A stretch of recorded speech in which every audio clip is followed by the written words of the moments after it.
Les techniques de la Ligue d'improvisation de la cuisine. Aujourd'hui, désosser une cuisse de poulet. On va retourner sur la planche la cuisse de poulet. À l'aide d'un couteau à lame raide, on va suivre l'os et le frotter, le gratter, afin de détacher toute la chair qui pourrait s'y trouver. Et ensuite, passer en dessous l'os pour le dégager de la viande du dessous. Ensuite, il suffit de frotter jusqu'à la jointure. Faire sauter l'articulation ici et retirer le premier os qui doit être le plus blanc possible. Ensuite, on va repartir sur le deuxième os du pilon, mais on ne va pas le retirer totalement. On va en laisser une toute petite partie. On retrouve l'os, on le frotte avec la lame, on passe en dessous et on fait sauter la partie basse de l'os, comme ceci, en essayant de retirer les nerfs aussi. On retire le cartilage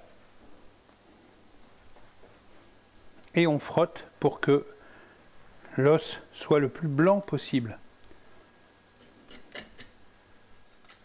Avec un couteau à lame épaisse, on va faire sauter la tête de l'os et la partie de l'os, ce qui fait qu'on aura un tout petit morceau qui sortira au moment de la cuisson. Ensuite, on va taper la viande avec le plat de la lame. Une fois que les fibres sont bien aplaties, bien écrasées, ils ne se rétracteront plus à la cuisson. On va pouvoir les assaisonner. Sel, poivre,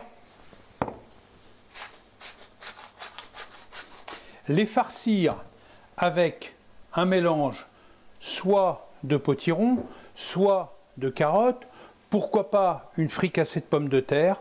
Ici, nous avons une fricassée de potiron. On va compléter d'un concassé de persil plat,